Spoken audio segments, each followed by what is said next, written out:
নমস্কার, good morning. তোমরা দেখছো তোমাদের প্রিয় channel exam guide by Nitu. বন্ধুরা, আরআরবি এনটিপিসি জিকে ক্লাসে তোমাদেরকে জানাই স্বাগত। তোমরা যারা রেলের পরীক্ষা দেবে তোমাদের সুবিধার্থেই আমি নিয়ে এসেছি 2021 সালে আরআরবি এনটিপিসি পরীক্ষায় এসে যাওয়া প্রশ্নপত্র নিয়ে এই বিশেষ ক্লাস। আজকে আমি করাচ্ছি 91 নম্বর ক্লাস, যেটি 13ই জানুয়ারি 2021 সালে প্রথম শিফটে পরীক্ষা এসেছিল। তো বন্ধুরা, তোমরা যারা এখনও পর্যন্ত চ্যানেলটি সাবস্ক্রাইব করোনি তো অবশ্যই চ্যানেলটি সাবস্ক্রাইব করে নেবে। ভিডিওটা ভালো লাগলে লাইক করবে, বন্ধুদের সঙ্গে শেয়ার করবে। তো চলো শুরু করি আজকের প্রশ্নপত্রগুলো। প্রথম প্রশ্ন, আপেক্ষিক তথ্যের জন্য বিখ্যাত বিশ্বখ্যাত বিজ্ঞানীর নাম বলো। তো আপেক্ষিক তথ্যের জন্য বিখ্যাত ছিলেন আলবার্ট আইনস্টাইন। বিজ্ঞানী আলবার্ট আইনস্টাইন তিনি আপেক্ষিক তথ্যের জন্য বিখ্যাত ছিলেন। 1798 সালে কে গভর্নর জেনারেল হয়েছিলেন এবং কলকাতায় নিজের জন্য একটি বিশাল প্রাসাদ গভর্নমেন্ট হাউস তৈরি করেছিলেন। তো 1798 সালে কে বাংলার গভর্নর জেনারেল ছিলেন? তো সঠিক উত্তর হবে লর্ড ওয়েলেসলি। লর্ড ওয়েলেসলি 1798 সালে তিনি বাংলার গভর্নর জেনারেল ছিলেন। ঠিক আছে, তো এই বাংলার গভর্নর জেনারেল পরবর্তীকালে 1832 সালে ভারতের গভর্নর জেনারেলে রূপান্তরিত হয়েছিল। আর লর্ড ওয়েলেসলি যিনি অধীনতামূলক মিত্রতা নীতি চালু করেছিলেন। পরবর্তী প্রশ্ন, কোন বছরে লোকসভা এবং রাজ্য বিধানসভা নির্বাচনে ভোটের বয়স 21 থেকে কমিয়ে 18 বছরে পরিবর্তিত হয়েছিল? তো সঠিক উত্তর হবে 1998 সালে। 1988 সালে, ভুলে গেছে, 1988 সালে 61তম সংবিধান সংশোধনের মাধ্যমে লোকসভা এবং রাজ্য বিধানসভার ভোটের জন্য ভোটারদের বয়স 21 থেকে কমিয়ে 18 করা হয়েছিল। ভারতীয় সংবিধানে 326 নং ধারা অনুযায়ী একজন ভোটার ভোট দিতে পারে। ড্যাশ ছিলেন 2023 সালের এশিয়ান গেমসে ভারতীয় দলের সেভ দি মিশন। তো 2023 সালে এশিয়ান গেমস হয়েছিল চীনের হাংজু প্রদেশে। তো এইখানে ভারতীয় দলের সেভ দি মিশন কে ছিলেন? তো ভারতীয় দলের সেভ দি মিশন ছিলেন শ্রী ভূপিন্দর সিং বাজুয়া। শ্রী ভূপিন্দর সিং বাজুয়া ছিলেন 2023 সালে এশিয়ান গেমসে ভারতীয় দলের সেভ দি মিশন। আর 2023 সালে এশিয়ান গেমস হয়েছিল চীন। প্রথম এশিয়ান গেমস কোথায় অনুষ্ঠিত হয়েছিল? তো প্রথম এশিয়ান গেমস 1951 সালে নতুন দিল্লিতে অনুষ্ঠিত হয়েছিল।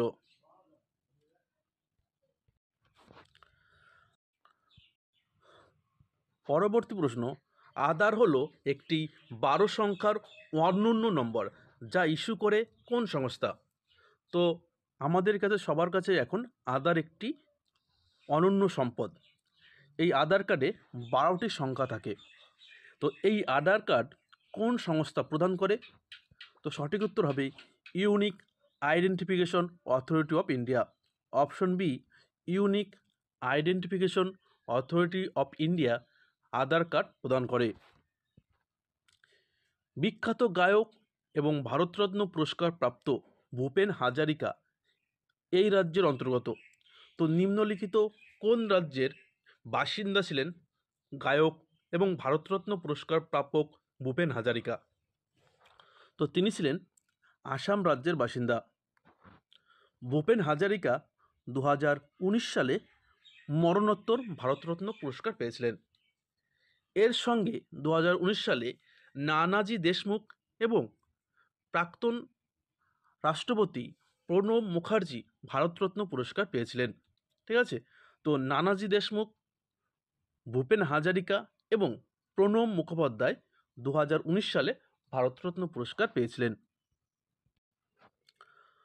আন্তঃসম্পর্কিত ফাইল এবং প্রোগ্রামের একটি সেট যা ব্যবহারকারীদের এই ফাইলগুলিতে অ্যাক্সেস এবং পরিবর্তন করার অনুমতি দেয় তাকে ড্যাশ বলা হয়। তো সঠিক উত্তর হবে database management system, option C database management system. 1929 সালে লাহোর কংগ্রেসের অধিবেশনে কার সভাপতিত্বে ভারতীয় জাতীয় কংগ্রেস 19শে ডিসেম্বর পূর্ণ স্বরাজকে চূড়ান্ত লক্ষ্য হিসেবে ঘোষণা করে? তো দেখো 1929 সালে লাহোর অধিবেশনের ভারতীয় জাতীয় কংগ্রেসের সভাপতিত্ব কে করেছিলেন? তো 1929 সালে ভারতীয় জাতীয় কংগ্রেসের সভাপতিত্ব করেছিলেন পণ্ডিত জওহরলাল নেহরু। আর এই অধিবেশনে পূর্ণ স্বরাজকে চূড়ান্ত লক্ষ্য হিসেবে ঘোষণা করেছিল। পরবর্তী প্রশ্ন, প্রথম পঞ্চবার্ষিকী পরিকল্পনায় খসড়া প্রণয়নে জড়িত তরুণ অর্থনীতিবিদ কে ছিলেন?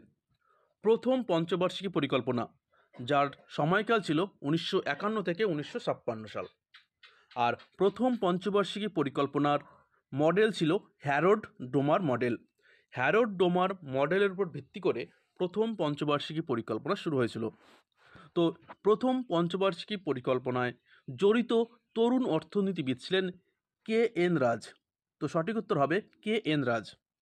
আর প্রথম পঞ্চবার্ষিকী পরিকল্পনার ভিত্তি ছিল কৃষি।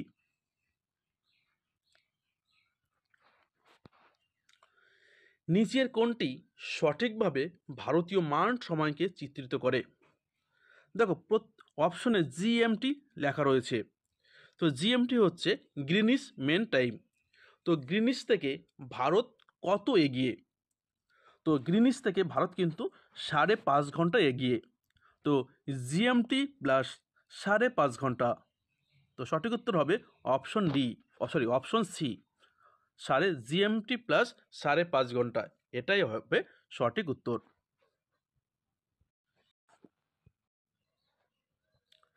পরবর্তী প্রশ্ন, 1815 সালে কে ভারতের প্রথম সার্ভেয়ার জেনারেল হিসাবে নিযুক্ত হন? তো সঠিক উত্তর হবে কলিন ম্যাকেঞ্জি। কলিন ম্যাকেঞ্জি তিনি ছিলেন একজন জমি জরিপ বিশারদ, যাকে ভারতের প্রথম সার্ভেয়ার জেনারেল হিসাবে নিযুক্ত করা হয়। স্পাইসজেট পরিচালিত ভারতের প্রথম জৈব জ্বালানি চালিত বিমানটি কোন বছরে দেহরাদুন থেকে নয়াদিল্লির ইন্দিরা গান্ধী আন্তর্জাতিক বিমানবন্দরে অবতরণ করে? তো সঠিক উত্তর আগস্ট 2018 সালে। আগস্ট 2018 সালে এই বিমানটি দিল্লির আন্তর্জাতিক ইন্দিরা গান্ধী বিমানবন্দরে অবতরণ করে। পরবর্তী প্রশ্ন, থিওফ্রাস্টসকে ড্যাশের জনক বলা হয়? তো থিওফ্রাস্টাসকে উদ্ভিদবিদ্যার জনক বলা হয়। তো উদ্ভিদবিদ্যার জনক কাকে বলা হয়? থিওফ্রাস্টাসকে। গঙ্গা গ্রাম প্রকল্প চালু করেছে কোন মন্ত্রণালয়? তো পানীয় জল এবং স্যানিটেশন মন্ত্রণালয়। পানীয় জল ও স্যানিটেশন মন্ত্রণালয় গঙ্গা গ্রাম প্রকল্প চালু করেছে। কে তার সাম্রাজ্যকে সিন্ধু উপত্যকা থেকে বাংলার সোনার উপত্যকা পর্যন্ত শক্তিশালী ও সুসংহত করার জন্য শাহী বা রাজকীয় রাস্তা তৈরি করেছিলেন এবং ব্রিটিশ আমলে এর নাম পরিবর্তন করে জিটি রোড রাখা হয়েছিল? তো সঠিক উত্তর হবে শেরশাহ সুরি, যিনি সিন্ধু উপত্যকা থেকে বাংলার সোনারগাঁও পর্যন্ত এই রোডটি নির্মাণ করেছিলেন। ঠিক আছে, যা ব্রিটিশ সরকার জিটি রোড রেখেছিল।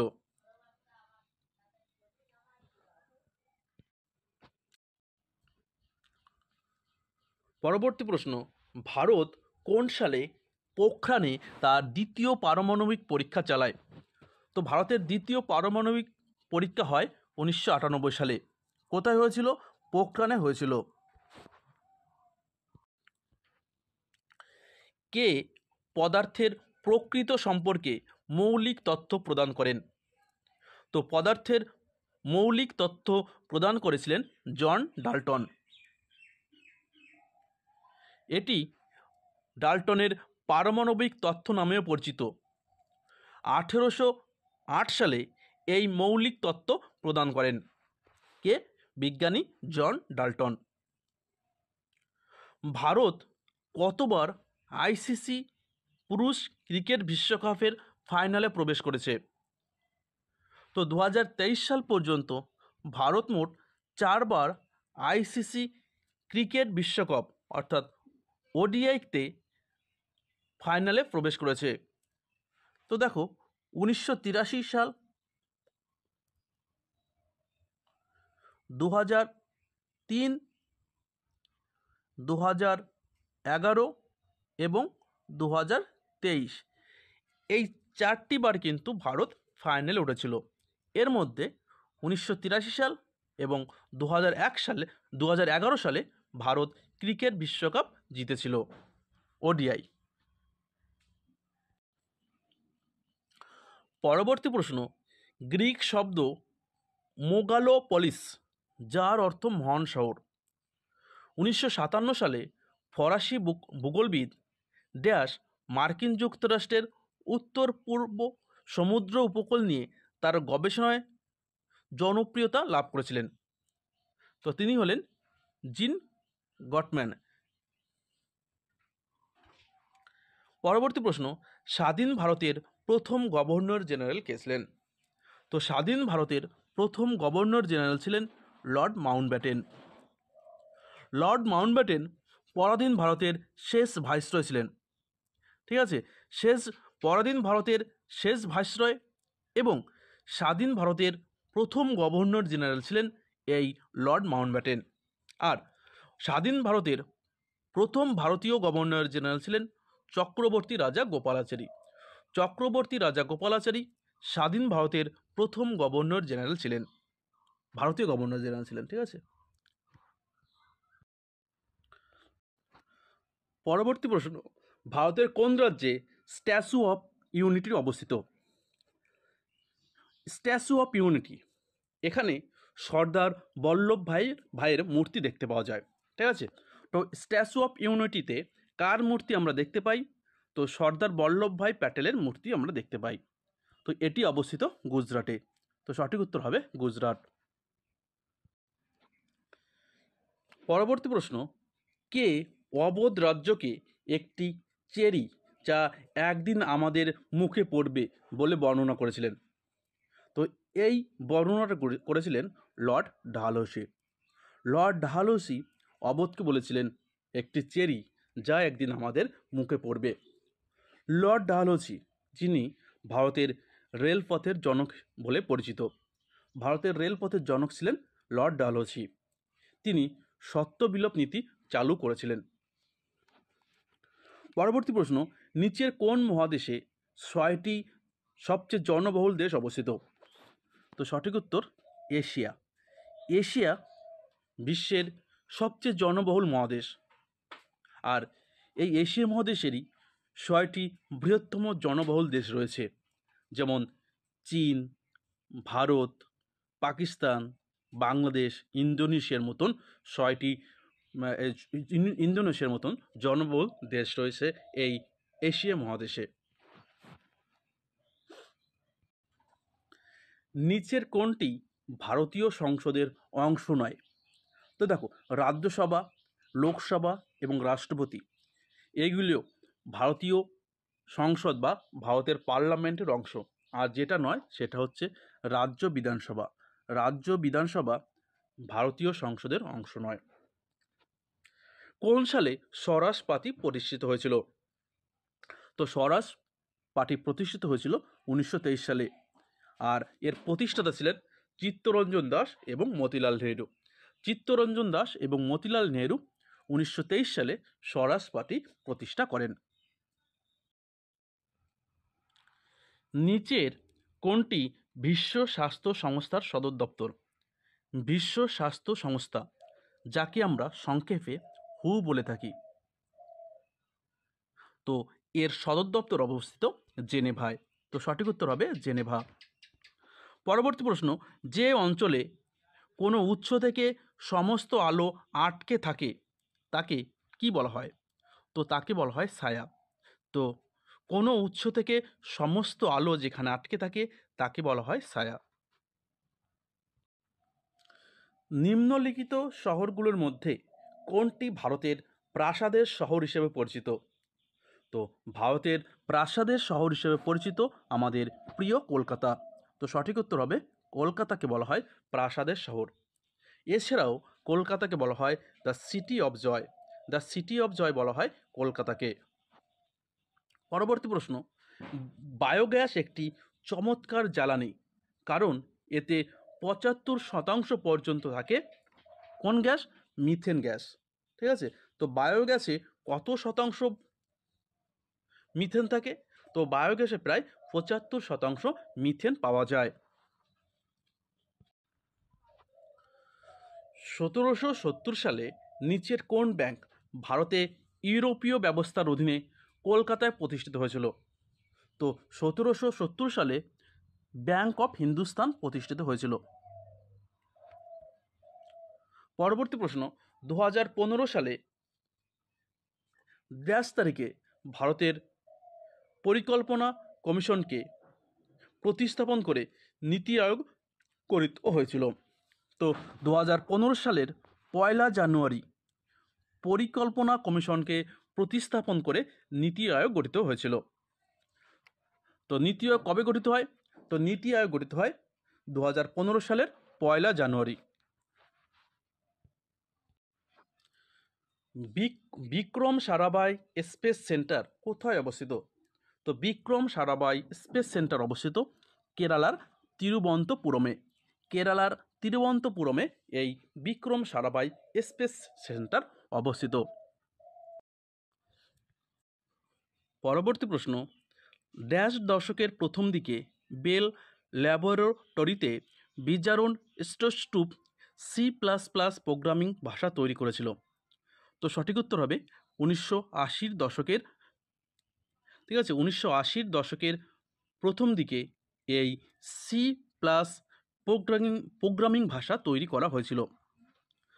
পরবর্তী প্রশ্ন, ভারতের যে জায়গায় আপনি 4টি ঘোড়া এবং একটি বেলে পাথরের স্তম্ভের তৈরি 0 মাইল পাথরটি খুঁজে পেতে পারেন তা হলো? তো মহারাষ্ট্রের নাগপুর। মহারাষ্ট্রের নাগপুরে গেলে আপনি 4টি ঘোড়া এবং একটি বেলে পাথরের স্তম্ভের তৈরি 0 মাইল পাথর খুঁজে পাবেন। পরবর্তী প্রশ্ন, নিচের কোন নীতিটি সৌরবিদ্যুৎ ব্যবস্থার সাথে সম্পর্কিত? তো সঠিক উত্তর হবে ফটোভোল্টিক এফেক্ট। Photovoltaic effect. 5 কোটি টাকার শেয়ার মূলধন নিয়ে ড্যাশ সালের 1 এপ্রিল ভারতীয় রিজার্ভ ব্যাংক বা RBI প্রতিষ্ঠিত হয়েছিল? তো সঠিক উত্তর হবে 1935 সালে। 1935 সালে 5 কোটি টাকার শেয়ার মূলধন নিয়ে ভারতীয় রিজার্ভ ব্যাংক প্রতিষ্ঠিত হয়। দেখো, হিল্টন ইয়ং কমিশনের সুপারিশের ভিত্তিতে 1934 সালের ভারতীয় রিজার্ভ ব্যাংক আইন বিধান অনুসারে RBI প্রতিষ্ঠিত হয়েছিল। ফতেপুর সিক্রিতে অবস্থিত বুলওয়ান দরওয়াজা কে নির্মাণ করেন? তো বুলওয়ান দরওয়াজা নির্মাণ করেছিলেন আকবর। আকবর বুলওয়ান দরওয়াজা নির্মাণ করেছিলেন। আর বুলওয়ান দরওয়াজা কোথায় অবস্থিত? ফতেপুর সিক্রিতে। আন্তর্জাতিক ক্রিকেট কাউন্সিল বা ICC এর ম্যাচ রেফারি হিসাবে নিযুক্ত প্রথম ভারতীয় মহিলা নাম কি? তো তিনি হলেন GS লক্ষ্মী।